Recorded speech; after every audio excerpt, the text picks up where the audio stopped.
Halo semuanya, kita bertemu lagi ya dalam program evaluasi mata kuliah. Saya Desi Fiana Siregar dengan NPM 20,5111111005. Adapun mata kuliah yang akan saya presentasikan nanti adalah tentang mata kuliah hukum pajak. Hukum pajak ini diampu oleh Bapak dosen saya yakni Bapak Gopanta Hendriko Purba, SPD, MPD. Baik, saya akan sebutkan apa sih garis-garis besar yang akan saya paparkan nanti lebih mendalam di berikutnya. Apa saja itu? Yang pertama adalah tentang perkembangan hukum pajak. Perkembangan hukum pajak ini akan dikaji melalui yang pertama sejarah hukum pajak, yang kedua itu pengertian hukum pajak, yang ketiga hukum pajak dan hubungannya dengan hukum lain, dan yang keempat adalah tentang tujuan hukum pajak. Nah, untuk garis besar yang nomor 2 itu kita akan membahas tentang asas-asas dalam pemungutan pajak yang dibedakan menjadi yang pertama, apa itu dasar hukum diberlakukannya pemungutan pajak, kemudian apa itu pengertian pungutan pajak, ketiga apa itu kedudukan hukum pajak dalam sistem hukum, dan yang keempat adalah konsultan pajak serta larangannya. Bagian ketiga, di sini kita akan membahas tentang apa itu pembedaan pajak, yakni dari segi pajak langsung dan tidak langsung, serta pajak pusat dan daerah. Yang keempat, kita mempelajari tentang tarif pajak dan objek pajak. Dan yang terakhir, secara garis besarnya adalah tentang mengapa sih rakyat diharuskan untuk membayar pajak. Nah, kita langsung saja masuk ke bagian yang pertama, yaitu tentang perkembangan hukum pajak. Bagian A-nya tadi yaitu sejarah perkembangan hukum pajak. Nah, pada dahulunya itu hukum pajak atau pajak, lebih lanjut disebut dengan upeti, adalah pemberian sukarela rakyat kepada negaranya, yakni rakyat itu memberikan pajak secara sukarela tanpa diwajibkan dan tanpa dipaksa, namun rakyat itu juga akan turut serta dalam membiayai dan memelihara kehidupan negaranya. Jadi di sini rakyat itu memberikannya hanya dengan secara sukarela. Yang ditujukan misalnya dalam kerajaan-kerajaan dahulu itu diberikan pajak supaya misalnya ada pengobatan di kerajaan, maka semua orang bisa menjalaninya. Kemudian untuk biaya-biaya yang lainnya yaitu biaya kelangsungan hidup para pemerintah negara sampai bagian bawahnya. Kemudian untuk terjadi peperangan, maka pajak itulah yang digunakan untuk biaya terkait peperangan tersebut jika ada peperangan yang dilakukan musuh. Begitu kira-kira. Nah, namun seiring perkembangan zaman dan berjalannya waktu, pajak yang dulunya adalah pemberian sukarela kini sudah berubah menjadi pajak yang diwajibkan harus dibayar kepada pemerintah. Nah, jauh berbeda dengan pajak yang zaman dahulu ya teman-teman, namun dari segi tujuannya itu adalah sama.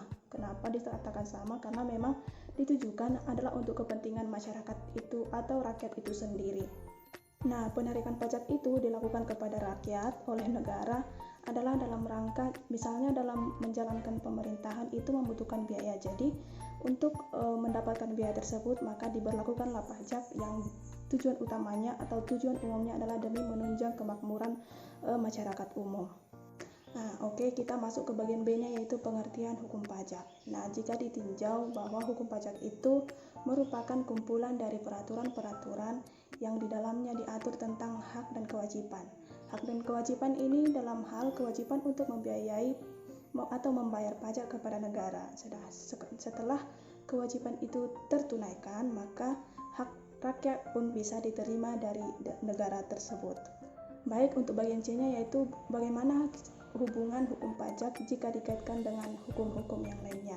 Nah, di sini hukum pajak jika dikaitkan dengan hukum tata negara atau selanjutnya disebut dengan HTN adalah di mana hukum pajak menyangkut hukum tata negara karena perihal pungutan pajak adalah melalui pelaksanaan oleh pemerintah guna membiayai kepentingan negara. Nah, kemudian dalam hubungannya dengan hukum tata negara, hukum pajak ini dalam rancangan undang-undang anggaran perbelanjaan negara itu, pajak adalah dilaksanakan atau pajak merupakan sumber yang paling utama dan RAPBN menjadi APBN adalah bersumber utama dari pajak juga.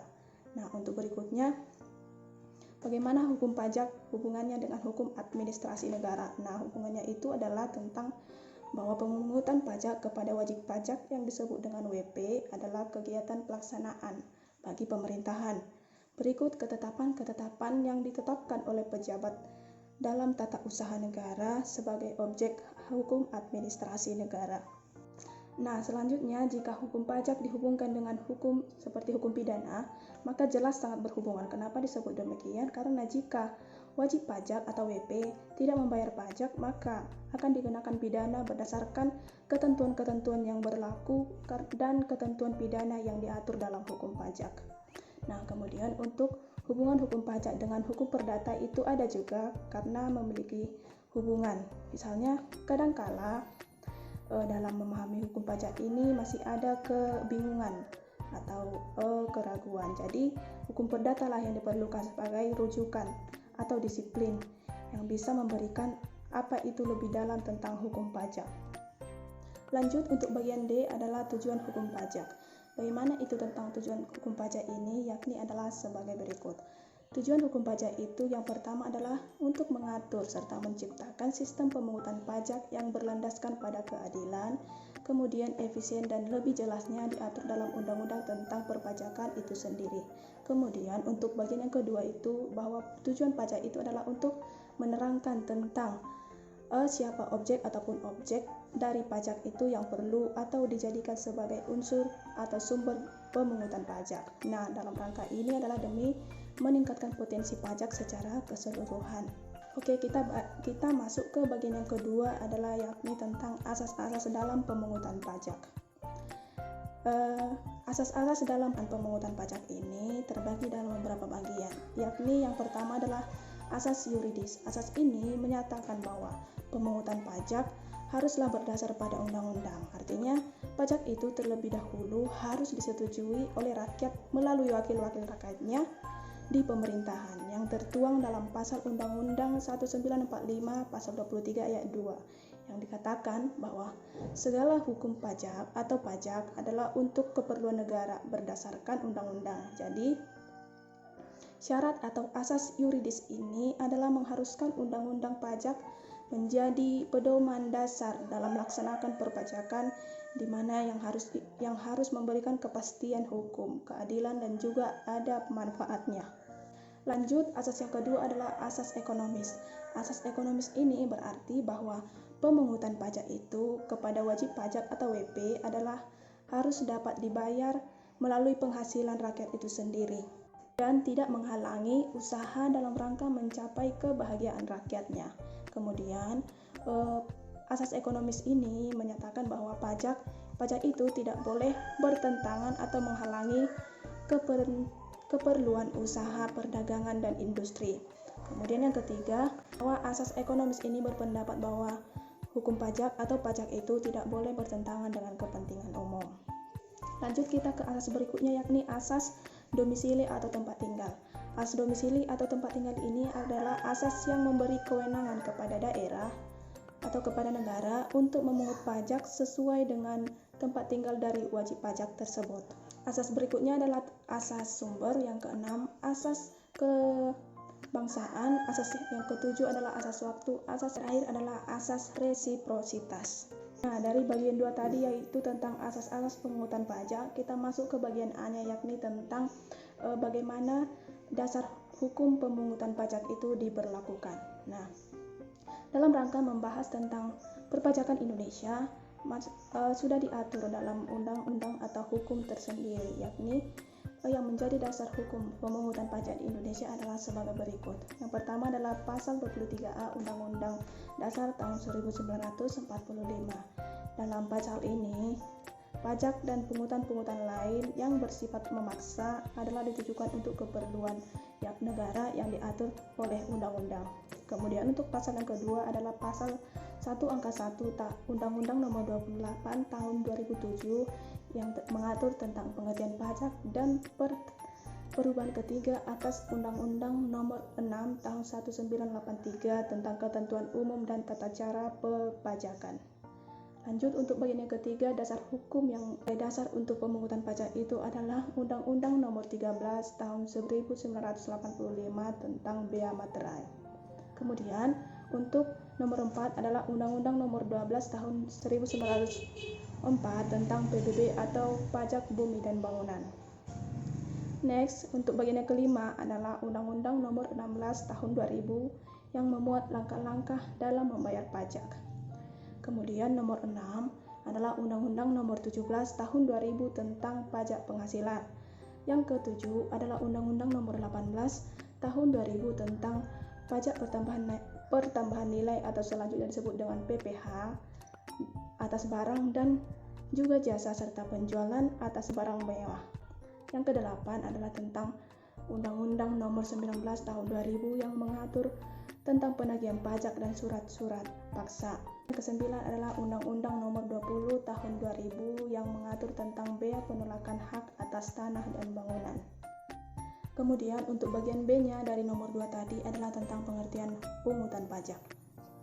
Pungutan pajak ini merupakan perwujudan tentang pengembalian dan peran serta dari wajib pajak atau WP. Nah, untuk secara langsung bagaimana melaksanakan kewajiban dari perpajakan.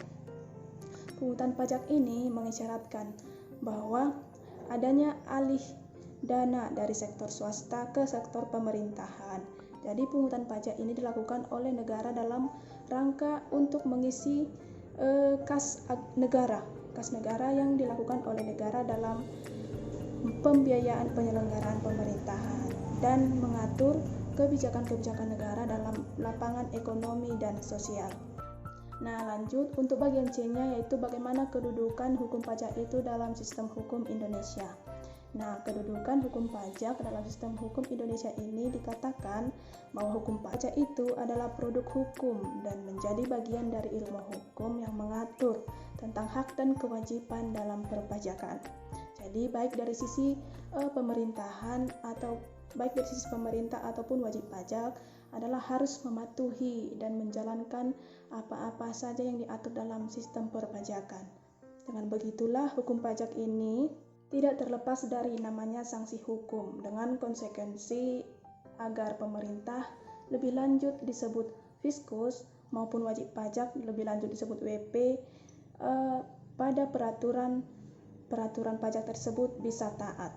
Dikatakan bahwa hukum pajak itu merupakan bagian dari hukum publik. Mengapa dikatakan seperti itu? Karena sistem hukum yang ada di Indonesia ini kan terdiri dari hukum perdata dan hukum publik atau hukum privat dan hukum pidana. Jadi, hukum perdata ini mengatur hubungan antara individu yang satu dengan individu yang lain, yaitu yang terbagi menjadi hukum perdata dan hukum dagang. Selanjutnya untuk hukum publik ini adalah hukum yang mengatur antara pemerintah atau negara dengan rakyatnya, yakni yang terdiri dari hukum tata negara, hukum tata usaha negara atau hukum administrasi negara, kemudian hukum pajak serta hukum pidana. Jadi dari penjelasan itulah bisa dikatakan atau bisa kita ketahui bahwa kedudukan hukum pajak dalam sistem hukum di Indonesia itu adalah sebagai bagian dari hukum publik. Sebab hukum pajak itu mengatur hubungan antar pemerintah selaku penyelenggara atau penerima pajak dan rakyat sebagai wajib pajaknya. Berikutnya untuk bagian D adalah tentang konsultan pajak serta larangan-larangannya. Konsultan pajak didefinisikan sebagai orang atau badan yang berperan untuk memberikan jasa konsultasi kepada wajib pajak terkait tentang perpajakan. Nah, dalam rangka ini adalah untuk melaksanakan hak dan memenuhi kewajiban perpajakan sesuai dengan Perpu Perpajakan. Nah, konsultan pajak di sini haruslah ahli dalam bidang perpajakan. Kemudian harus benar-benar paham tentang materi-materi perpajakan serta bidang perpajakan. Kemudian dapat menjelaskan secara jelas dan terperinci sehingga para wajib pajak mudah memahami serta dapat mendapatkan solusi dari konsultan pajak berdasarkan pemaparannya atau penjelasannya begitu. Nah, baik terkait tentang larangan konsultan pajak itu, jika ditinjau berdasarkan kode etik IKPI atau selanjutnya disingkat dari Ikatan Konsultan Pajak Indonesia, ada pada pasal 8 adalah sebagai berikut, bahwa konsultan pajak itu dilarang yang pertama, dilarang memberi petunjuk atau keterangan yang dapat menyesatkan para wajib pajak. Yang kedua adalah konsultan pajak itu dilarang memberi jaminan kepada wajib pajak bahwa pekerjaan yang berhubungan dengan instansi perpajakan ini pasti bisa diselesaikan. Berikut larangan konsultan pajak yang ketiga adalah bahwa konsultan pajak itu dilarang untuk menetapkan syarat-syarat yang membatasi kebebasan para wajib pajak untuk pindah atau memilih konsultan pajak yang lain. Yang keempat, konsultan pajak itu dilarang untuk melanggar perpu perpajakan serta dilarang juga untuk menerima permintaan wajib pajak atau pihak lain untuk melakukan rekayasa atau perbuatan yang bertentangan dengan peraturan perundang-undangan tentang perpajakan. Oke, kita lanjut untuk membahas garis pokok yang ketiga, yaitu tentang pembedaan pajak, yakni pajak pusat dengan pajak daerah dan pajak langsung serta pajak tidak langsung. Nah, di sini definisi dari pembedaan pajak itu adalah penggolongan ataupun pembagian akan jenis-jenis pajak yang dalam hal ini ditinjau dari segi golongannya, ditinjau dari cara pemungutannya, serta dari lembaga pemungutnya. Nah, di sini kita akan membahas tentang pajak yang ditinjau dari aspek atau dari segi lembaga pemungutnya, yakni pajak pusat dan pajak daerah, serta dari segi cara pemungutannya, yaitu pajak langsung dan pajak tidak langsung. Yang pertama, kita masuk ke pajak pusat dan pajak daerah. Pembagian jenis ini adalah berdasar kepada pemerintah atau hierarki pemerintahan yang berwenang dalam menjalankan pemerintahan. Yang pertama, pajak pusat. Pajak pusat itu adalah pajak yang kewenangan memungut dan mengelolanya adalah berada di tangan pusat, yakni oleh Dirjen Pajak atau Direktorat Jenderal Pajak. Pajak ini kemudian dibedakan lagi menjadi beberapa macam, yakni yang pertama adalah pajak penghasilan atau selanjutnya disebut dengan PPH. Pajak ini merupakan pajak yang dikenakan kepada orang atau badan atas penghasilan yang diperoleh dalam suatu tahun pajak. Kemudian jenis pajak yang kedua dari pajak pusat ini adalah PPN atau pajak pertambahan nilai. Pajak pertambahan nilai adalah pajak yang dikenakan kepada orang atas konsumsi barang yang dikenai pajak, misalnya pada orang pribadi ataupun perusahaan maupun itu orang-orang di pemerintahan. Selanjutnya adalah pajak tentang penjualan barang mewah atau yang selanjutnya disebut dengan PPNBM. Pajak ini merupakan pajak yang tergolong atas penggunaan barang-barang mewah atau barang bukan kebutuhan pokok. Lanjut, untuk jenis pajak dari pembagian pajak pusat ini adalah PBB atau pajak bumi dan bangunan. Pajak ini merupakan pajak yang dikenakan atas kepemilikan atau pengelolaan tanah dan bangunan. PBB yang ada di perdesaan dan juga PBB perkotaan merupakan termasuk sebagai pajak daerah. Sedangkan untuk PBB yang dipungut oleh pemerintah pusat adalah seperti pajak bumi dan bangunan atas perkebunan, PBB atas perhutanan serta PBB pertambangan. Selanjutnya, untuk jenis PBB yang dari pembagian pajak pusat ini adalah tentang bea meterai. Bea meterai ini merupakan pajak digunakan yang sebab pemanfaatan dokumen. Jadi meterai ini digunakan dalam suatu dokumen, maka dari situ pajak sudah dikenai. Kita masuk ke pajak yang bagian B-nya, yaitu pajak daerah. Pajak daerah adalah pajak yang kewenangan memungut serta mengelolanya adalah berada di tangan pemerintah daerah yang ditangani oleh Dinas Pendapatan Daerah atau instansi yang berwenang. Pajak daerah ini kemudian dibedakan lagi menjadi yang pertama adalah PKB atau pajak kendaraan bermotor, kemudian BBNKB atau pajak bea balik nama kendaraan bermotor, kemudian itu adalah PBBKB atau pajak bahan bakar kendaraan bermotor. Selanjutnya adalah pajak yang terdiri dari pajak hotel, pajak restoran, hiburan, reklame, penerangan jalan, parkir, air, tanah, sarang burung walet, dan masih banyak lagi. Lanjut, untuk jenis pembedaan pajak yang ditinjau dari segi cara pemungutannya itu dibedakan menjadi dua, yakni pajak langsung dan pajak tidak langsung. Apa itu pajak langsung? Pajak langsung adalah pajak yang harus dipikul sendiri oleh WP atau wajib pajak yang tidak dapat dibebankan atau dialihkan ke pihak yang lain. Nah, di sini pajak ini merupakan pajak yang harus dibayar wajib oleh wajib pajak yang bersangkutan. Nah, ciri dari pajak langsung ini adalah dipungut secara periodik atau berkala, kemudian dia mempunyai surat ketetapan pajak atau yang disebut dengan KOHIR. Nah, untuk pajak yang dipungut langsung kepada wajib pajak ini adalah misal pajak penghasilan. Kemudian pada pajak jenis ini, di sini terdapat dua pihak, yaitu Fiskus atau selaku pemungut pajak, yakni negara dengan wajib pajak atau WP. Kemudian masuk ke pajak tidak langsung. Pajak tidak langsung ini adalah pajak yang pada akhirnya pajak itu dapat dialihkan atau dibebankan kepada pihak lain. Jadi wajib pajak di sini memiliki wewenang untuk memberikan atau menyerahkan pembayaran pajak melalui pihak yang lain.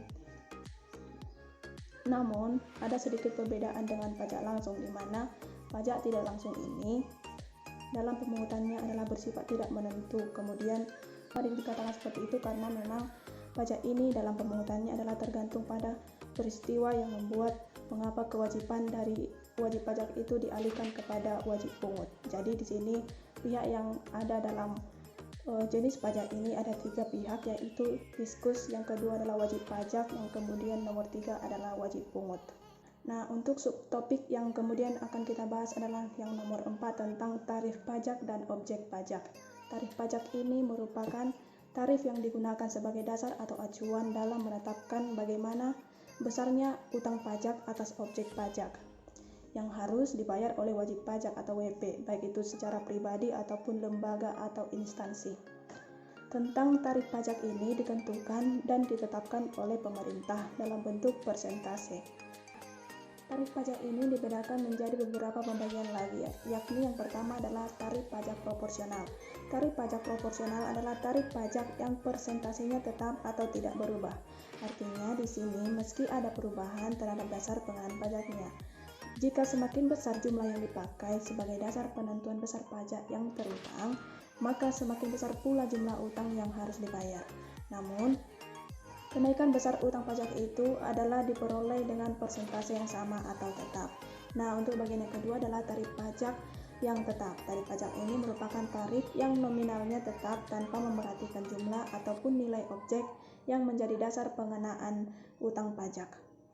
Untuk bagian yang ketiga adalah tarif pajak progresif. Tarif pajak progresif ini adalah tarif pajak yang persentase pengenaannya semakin meningkat mengikuti jumlah ataupun nilai objek yang dikenai pajak. Nah, bila objek pajak itu semakin besar nilainya, maka otomatis tarif pajak pun akan semakin besar pula. Tarif pajak jenis ini kemudian dikelaskan lagi menjadi beberapa jenis, yakni yang pertama adalah tarif pajak progresif, artinya pajak dengan kenaikan persentase yang semakin besar sebanding dengan dasar pengenaan pajaknya. Kemudian bagian B adalah tarif pajak progresif tetap. Tarif pajak progresif tetap adalah tarif pajak dengan kenaikan persentase tetap. Kemudian bagian C adalah tarif pajak progresif degresif. Tarif pajak progresif degresif ini adalah tarif pajak dengan kenaikan persentase yang semakin menurun. Untuk bagian yang keempat, jenisnya adalah yaitu tarif pajak degresif. Tarif pajak degresif ini merupakan tarif pajak kebalikan dari progresif. Kenapa dikatakan seperti itu? Karena tarif ini merupakan tarif pajak yang persentasenya makin kecil jika nilai objek yang dikenai pajak makin besar. Dengan arti bahwa persentase dari tarif pajak ini akan rendah jika dasar pengenaan pajaknya meningkat. Begitu. Nah, tarif pajak ini sama halnya dengan tarif pajak progresif, dikelaskan lagi, yaitu yang pertama adalah tarif pajak degresif. Tarif pajak ini merupakan tarif pajak dengan penurunan persentase yang semakin kecil. Kemudian untuk bagian B-nya adalah tarif pajak degresif tetap. Tarif pajak degresif tetap ini adalah tarif pajak dengan penurunan persentase yang tetap. Kemudian bagian C-nya yaitu tarif pajak degresif. Tarif pajak ini merupakan tarif pajak yang penurunan persentasenya makin besar tarifnya. Artinya, jika persentasenya menurun, maka tarifnya akan semakin besar begitu. Nah, untuk jenis tarif pajak yang berikutnya adalah tarif pajak ad valorem. Tarif pajak ini merupakan tarif pajak dengan pengenaan persentase yang khusus atau dikhususkan mengenai pada harga suatu barang. Nah, berikutnya untuk tarif pajak yang nomor 6 adalah tarif pajak spesifik. Tarif pajak ini merupakan tarif yang pengenaannya pada jumlah tertentu dan dikenakan pada suatu barang atau jenis barang tertentu. Oke, selesai dari tarif pajak, kita masuk ke bagian objek pajak. Objek pajak didefinisikan sebagai penghasilan, yakni setiap tambahan kemampuan ekonomis yang diterima atau diperoleh wajib pajak, baik yang berasal dari lembaga atau berasal dari Indonesia maupun dari luar Indonesia, yang dalam hal ini dapat dipakai untuk konsumsi ataupun pengembangan kekayaan. Nah, dalam hal ini yang menjadi objek dari pengenaan pajak itu adalah sebagai berikut. Yang pertama adalah penggantian ataupun imbalan yang berkenaan melalui jasa yang diterima ataupun diperoleh, seperti misalnya gaji, upah, tunjangan, dan lain sebagainya. Nah, yang kemudian yang menjadi objek pajak itu adalah hadiah dari suatu undian atau suatu pekerjaan ataupun kegiatan. Yang nomor 3 dari laba usaha. Yang keempat dari keuntungan berjualan atau melalui pengalihan harta. Yang keempat adalah melalui penerimaan kembali pembayaran pajak yang sudah dibebankan sebagai biaya dan pembayaran tambahan dalam pengembalian pajak. Yang nomor 6 melalui bunga. Bunga ini juga merupakan objek pajak karena di sini termasuk diskon, kemudian imbalan sebab jaminan pengembalian utang. Bagian ketujuh adalah dividen. Dividen ini adalah baik dalam nama ataupun dalam bentuk apapun merupakan objek pajak. Yang kedelapan adalah objek pajak royalti. Royalti ini diartikan sebagai pengembalian atas penggunaan hak. Yang kesembilan adalah sewa atau penghasilan lain dari penggunaan harta. Yang kesepuluh yaitu penerimaan atau pembayaran berkala. Di sini maksudnya penerimaan atau pembayaran kala itu seperti tunjangan seumur hidup. Berikut yang menjadi objek pajak adalah keuntungan dari adanya pembebasan utang. Yang ke-12 adalah tentang adanya keuntungan dari selisih kurs mata uang asing. Yang ke-13 melalui iuran yang diterima melalui perkumpulan-perkumpulan atau organisasi. Yang ke-14 melalui penghasilan dari usaha yang berbasis syariah. Kemudian yang ke-15 adalah surplus Bank Indonesia. Di sini yang membuat laporan tentang audit atau penyesuaian setelah dilakukan koreksi fiskal apakah sesuai dengan Undang-Undang Pajak Penghasilan. Oke, yang terakhir kita masuk ke garis besar atau garis-garis pokok yang sudah saya sebutkan di awal tadi, yaitu yang nomor 5, mengapa rakyat diharuskan untuk membayar pajak. Nah, di sini dari berbagai penjelasan yang sudah saya paparkan sebelumnya atau dari awal bahwa pajak itu tidak lain tujuannya adalah demi kepentingan negara, baik dalam pemerintahan maupun kepentingan bagi rakyat umum. Jadi, jika dikatakan mengapa rakyat itu harus membayar pajak, ya jawabannya adalah untuk kepentingan rakyat itu sendiri. Nah, mengapa disebut demikian? Karena memang mulai dari pembangunan, baik itu dari pembangunan jalan, jembatan, rel kereta api, sampai pada hal-hal yang dalam hal ini mempermudah akses bagi transportasi umum, hingga ke bantuan-bantuan sosial, apalagi yang sekarang ini yang sedang pandemi kan ada banyak bantuan. Jadi itulah yang diberikan pemerintah melalui pajak yang diberikan rakyat kepada pemerintah. Jadi mustahil ada pembangunan hingga ke bantuan-bantuan jika pajak tidak ada. Ditambah lagi kalau pajak itu kan merupakan sumber penghasilan negara yang paling utama. Jadi pajak itulah yang diolah agar bisa ditujukan melalui pembangunan hingga ke bantuan-bantuan. Jadi di sini bagi para wajib pajak yang diharuskan untuk membayar pajak kepada negara, semoga kiranya tetap patuh dan taat kepada negara. Karena memang pajak itu adalah ditujukan bukan untuk pemerintah saja, tetapi adalah demi mengakomodasi kepentingan semua rakyat Indonesia. Oke teman-teman, itulah hasil pembahasan saya tadi mengenai mata kuliah hukum pajak ini, yang dimulai dari yang pertama tadi itu perkembangan hukum pajak, yang dibagi menjadi sejarah perkembangan hukum pajak, kemudian pengertian hukum pajak, yang ketiga adalah tentang bagaimana kedudukan hukum pajak jika dikaitkan dengan hukum yang lain, kemudian tujuan-tujuan hukum pajak. Kemudian masuk yang tadi ke bagian B-nya, yaitu asas-asas dalam pemungutan pajak, yang dibagi lagi menjadi yang pertama adalah bagaimana kedudukan hukum pajak itu dalam sistem hukum, yang kemudian pengertian pungutan pajak, kemudian dasar hukum diberlakukannya pemungutan pajak, serta bagaimana suatu konsultan pajak itu berlaku dan bagaimana larang-larangannya. Kemudian tadi yang ketiga adalah pembedaan pajak, yang keempat adalah tentang tarif pajak dan objek pajak, dan yang terakhir adalah mengapa rakyat diharuskan untuk membayar pajak. Jadi itulah teman-teman untuk kita semua pemaparan saya. Kiranya pemaparan saya dari awal sampai saat ini dapat bermanfaat bagi kita semua dan bisa menjadi referensi bagi yang membutuhkan. Saya ucapkan terima kasih kepada teman-teman yang sudah menonton video ini. Jangan lupa seperti biasa like, komen, dan share ke teman-teman kalian agar saya selalu bersemangat untuk melakukan evaluasi yang lebih terhadap mata-mata kuliah. Akhirnya saya ucapkan terima kasih dan sampai jumpa di lain kesempatan.